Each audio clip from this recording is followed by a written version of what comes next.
Torcida do Vasco ansiosa pelo reencontro com o time. Consórcio apronta mais uma para cima do Vasco. Essas e outras notícias agora no BFC Bolorento Futebol Clube.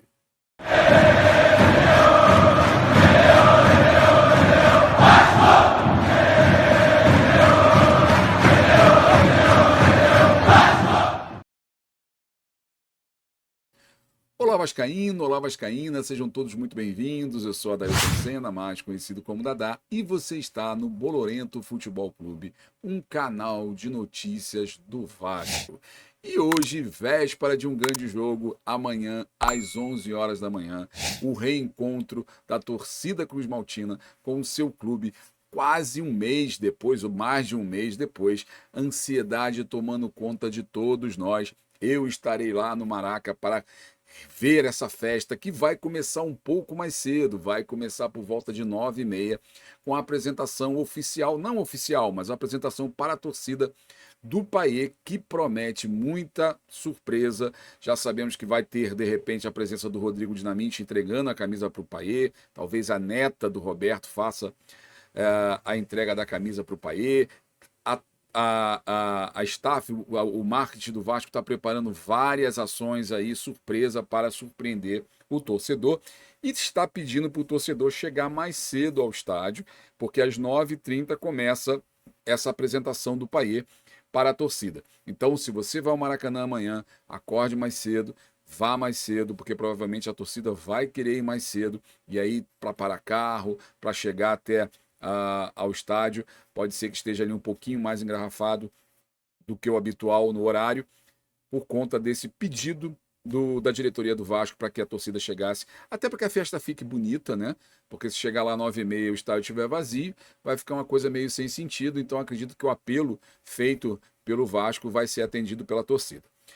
O que não foi atendido pela torcida, e mais uma sacanagem contra o Clube Regatas Vasco da Gama, foi o consórcio Maracanã negar primeiro um mosaico 3D que seria feito. Aí também demandaria um pouco mais de tempo. A ideia era fazer alguma coisa com a bandeira da França, saindo o Roberto de um lado, o Payet de outro, ia ser uma coisa realmente grandiosa, e aí talvez para isso não tivéssemos tempo hábil para fazer. Mesmo assim, a torcida ia fazer um mosaico mais simples, onde ia aparecer time da virada e uma alusão ao aniversário de 125 anos do Vasco, que completa nessa segunda-feira, dia 21 de agosto. Então, ambos foram barrados. A torcida se colocou à disposição, tinha um jogo do Fluminense, que o Fluminense ganhou o América por 3-1 hoje à tarde, o jogo terminou por volta de 9 horas, 8h30, mas até o pessoal sair, etc., podemos considerar ali 9h30, 10 horas o estádio estaria liberado para que a torcida do Vasco pudesse preparar o mosaico. Mas mesmo assim, e a torcida se colocou à disposição de fazer de madrugada, entregar o estádio às 6 horas da manhã com tudo pronto, mas infelizmente o consórcio, na figura do seu síndico e subsíndico, não liberaram o mosaico para que fosse feito o mosaico pela torcida do Vasco. É lamentável, mais uma vez, isso acontecer, lamentável, mais uma vez, os co-irmãos atrapalharem a festa, mas não importa, a torcida vai estar presente, a festa vai estar bonita e, se Deus quiser, com uma grande vitória do Vasco.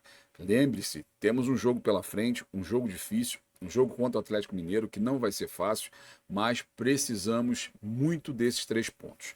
Outra novidade do dia foi mais um detalhe da terceira camisa que foi lançada pelo marketing. Parece que está muito bonita essa terceira camisa, é uma alusão aos camisas negras. Eu acho que vai vender bastante porque tem tudo para ser um grande lançamento. Então vamos ficar esperto e acompanhar esse lançamento. Além disso, amanhã no estádio vai estar sendo vendido um copo comemorativo aos 125 anos do Vasco.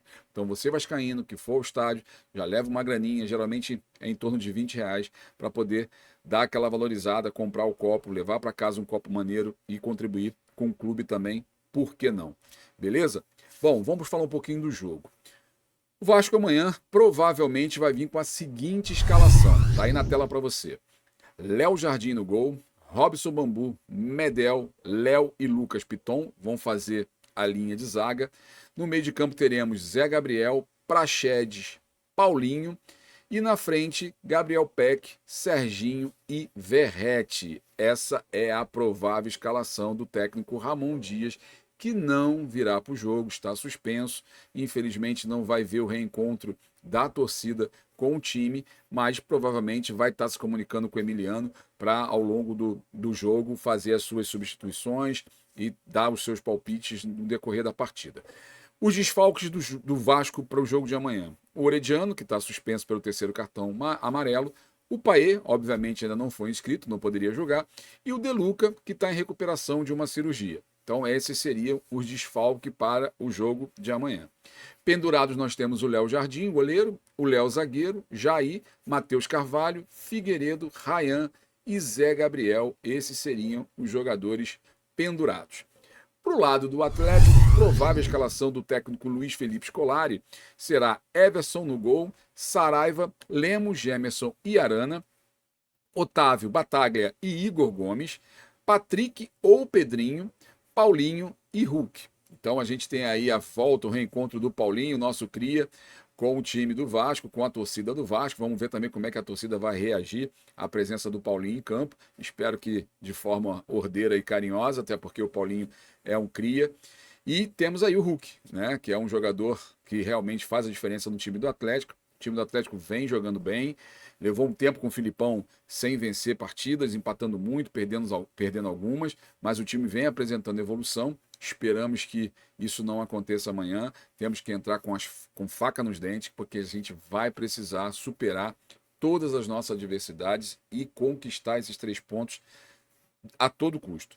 Os desfalques do Atlético: o Pavon está suspenso, o Igor Rabelo, zagueiro, o Johan e o Zaracho por lesão, e os pendurados são o Maurício Lemos e o Rubens. O árbitro da partida vai ser o senhor Braulio da Silva Machado, ele é árbitro FIFA de Santa Catarina, vai ser auxiliado por assistente 1, Nailton Júnior de Souza Oliveira, também FIFA, do Ceará, e o assistente 2, o Kleber Lúcio, de Santa Catarina. Então esse seria um trio de arbitragem para o jogo de amanhã contra o Atlético Mineiro. Bom, outra notícia que pingou hoje lá por São Januário foi que o Vasco recusou uma proposta do Nantes de 6 milhões de euros pelo Gabriel Peck. Então isso é um bom sinal, é sinal de que a 777 também está se preocupando com a questão desportiva, né? Porque o Peck tem sido importantíssimo nesse esquema do Ramon Dias. Então o Peck vai ficar um pouco mais no Vasco, provavelmente, talvez, se ele continuar apresentando esse bom futebol na próxima janela, talvez o Vasco não consiga segurar, mas também a proposta precisa ser um pouquinho maior, né? Eu acho que 6 milhões de euros pelo Peck, nesse momento, pelo estilo de jogo do Peck, que é um cara muito batalhador, corredor, cara que volta para marcar. Eu acho que ele se encaixaria perfeitamente no futebol europeu, mas se o Vasco puder segurar e valorizar o jogador por enquanto, até a gente passar esse sufoco, conseguir se manter na Série A e talvez aí, ano que vem, numa janela mais tranquila, tanto para a gente quanto para a liberação de alguns jogadores, o Vasco faça essa liberação até como um prêmio para o PEC, né? Porque todo jogador sonha em jogar na Europa e daqui a pouco o PEC vai estar passando do tempo dele, né? Porque os europeus hoje mais do que nunca vêm buscar jogadores na base praticamente, jogadores ali com 16, 15 anos, e dificilmente ele pega um jogador acima de 22, 23. É muito difícil, o cara tem que estar num destaque muito grande. Ou vai para um time um pouco menor. Então seria até uma forma do PEC entrar no mercado europeu e tentar consolidar a sua carreira. Torço pelo jogador, é um excelente caráter, uma excelente pessoa, muito humilde. Ontem eu botei aqui no canal um vídeo que ele parou com as crianças lá no CT, Moacir Barbosa. Então, um cara extremamente vascaíno, que ama o clube, vive esse clube desde 7 anos de idade. Então, não tem por que a gente também torcer para que ele tenha uma carreira brilhante. Por enquanto, no Vascão. E quem sabe, futuramente, nos gramados europeus. Amanhã, promessa de grande festa, promessa de grandes emoções. Vai ser difícil a gente que é das antigas não lembrar de Roberto, não lembrar de Edmundo, não lembrar de Romário, não lembrar de nossos grandes ídolos. Maracanã mexe com o coração daqueles que são saudosistas, né? Aqueles que são torcedores raiz, aquele que conheceu o Maracanã dos velhos tempos, como eu, Maracanã de arquibancada de concreto, Maracanã de geral, Maracanã de 200 mil pessoas, 150 mil pessoas. Então, Hoje, infelizmente, não temos mais esse Maracanã, temos um Maracanã um pouco mais Nutella, infelizmente também não estão liberando a carga total de ingressos, porque se tivesse liberado a carga total de capacidade que o estádio tem, fatalmente teríamos batido o recorde do estádio, e isso para os síndicos e subsíndicos não é interessante. Então o que eles puderem atrapalhar, eles vão atrapalhar sim, mas a festa amanhã promete ser bonita. Temos que lembrar que vai ter festa sim, porém tem que ter muita concentração, muito apoio da torcida, não ficar desesperado caso o gol não saia, porque é um grande time o Atlético Mineiro, precisamos da vitória, mas antes de mais nada, precisamos pontuar. Então é importante a gente jogar bem, é importante a gente buscar os 3 pontos, mas se porventura demorar a sair o gol, a torcida não pode ficar impaciente, a torcida tem que apoiar o tempo inteiro. E se você vai ficar em casa, curta no Premiere, que vai ser o canal que vai estar passando o jogo. Torça bastante pelo Vascão para que a gente tenha mais uma semana tranquila, para depois a gente enfrentar o Palmeiras. E aí sim, vai ser um jogo muito mais difícil, porque vai ser no Allianz Parque, mas mesmo assim a gente vai com tudo para tentar a pontuação. Hoje o placar de Fluminense e América nos favoreceu. Amanhã a tendência também que a tabela para a gente seja favorável, porque os nossos adversários vão estar enfrentando times que estão no alto da tabela. Então a tendência é que a gente, vencendo amanhã, a gente passe o Curitiba e fique a 2 pontos do Bahia e do Santos, com um jogo a menos. Então, passo a passo, com calma, com tranquilidade. Os próximos jogos são fora de casa, contra Palmeiras e contra Bahia. Então a gente precisa ter tranquilidade e eu tenho certeza que a gente vai conseguir os 3 pontos amanhã. Como eu tenho certeza também que você vai se inscrever no canal, vai marcar o sininho vai marcar o sininho para as notificações, vai dar seu like, vai fazer comentário e vai acompanhar as nossas lives. Está sendo feito, eu estou participando da live do pessoal do podcast Cruz Maltino. Todo domingo às 8 horas da noite tem a domingueira. Depois, na segunda-feira, às 6 horas da tarde, tem a live raiz. Então, eles fazem live diariamente, meio-dia e 6 da tarde. E eu estou participando sempre aos domingos e às segundas. Se você puder ir lá dar uma moral, podcast Cruz Maltino, e vai lá e dá uma força para os caras também. Beleza? Muito obrigado pela sua audiência, muito obrigado pela sua paciência e Rio de Janeiro, brasileiro, meu irmão. Sou Vasco da Gama, tantas vezes campeão.